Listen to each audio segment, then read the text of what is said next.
मनरेगा का नाम चेंज कर दिया गया है और वहीं पे विपक्ष इस मुद्दे को उठा रही है। लोकसभा में भी बिल पास हो गया, राज्यसभा में चर्चा हो रहा है इस पर। देखो, ये तो बिल पास हो ही जाएगा, इसमें तो कोई शक नहीं है।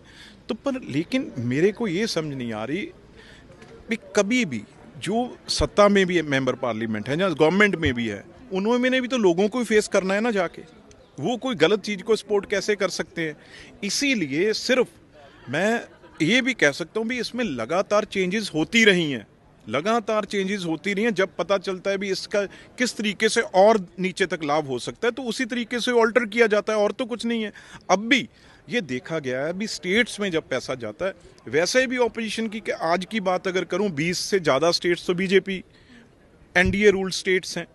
तो अगर मैं बात करूं भी 60-40, अब जब उनका बजट भी बनेगा, स्टेट्स का बजट भी बनेगा, उनकी गवर्नमेंट्स को, उनके ऑफिसर्स को, नीचे सेक्रेटरी लेवल तक, एसडीएम लेवल तक, उनका भी उनके ऊपर ये ध्यान रखा जाएगा, उनकी जिम्मेवारी होगी। नहीं तो सेंटर से पैसा जा रहा है एक एक डिस्ट्रिक्ट में।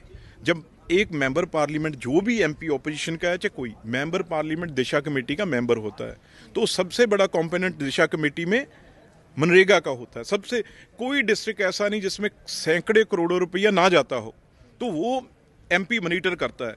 तो ये मैं कह सकता हूँ, अगर एमपी से आप बात कर लेना भी, आप उसमें बता सकते हैं भी जितना लाभ होना चाहिए था, जितना पैसा गया है, क्या आपके डिस्ट्रिक्टों में, क्या आपके गाँव में, रूरल में, क्या उतना पैसा आपको लगता दिखता है? वो पैसा बहुत ज़्यादा पानी की तरह बह गया। मेरी भी 4th टर्म है, मैं ये कह सकता हूँ भी वो पैसा प्रॉपर मनरेगा का जितना गया है कॉम्पोनेंट का, वो सही तरीके से नहीं लगा।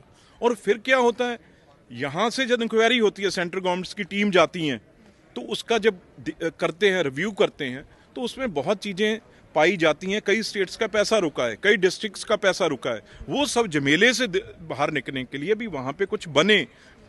कोई जो गांव है, जो अपना, वो कोई एक नमूने का शहर, हम स्मार्ट सिटी तो कह रहे हैं, अब स्मार्ट विलेज की ओर बढ़ना है कि नहीं बढ़ना, ये उसके लिए किया जा रहा है। और कल को और चीज़ कोई अच्छी आ जाएगी, वो और ऐड की जाएगी। ये थोड़ी अभी ये पानी रुक गया तो इसमें अब स्मेल आने लग जाएगी। ये बहता पानी है। ये स्कीमें कोई परमानेंट ये नहीं है अभी आपने बनाई तो इसको भाई कोई चेंज ही नहीं कर सकता। अब आपने भी तो कभी बनाई थी ना, तो अगर उसमें अब अच्छा कुछ ऐड हो रहा है, और शिवराज चौहान जी जैसा जो खुद 4 बार मुख्यमंत्री रहा है और एक्सपीरियंस्ड एक मंत्री हैं, नरेंद्र मोदी जी के होते हुए, जो खुद 3 बार चीफ मिनिस्टर रहे हैं, उनको नहीं पता स्टेट्स की स्थिति, उनको नहीं पता अब सेंटर में बैठे भी ये कैसे दोनों को क्लब करना है। ये बात, मतलब दूसरी बात, विपक्ष को ज़्यादा फिक्र है, हमें नहीं पता लोगों के साथ, हमने नहीं राजनीति करनी, हमने नहीं वोट लेनी, हम अपना नुकसान करेंगे। इसलिए ये कहना, आप खुद ही इस बात को समझ लो भी जो वोटर है वो तो बीजेपी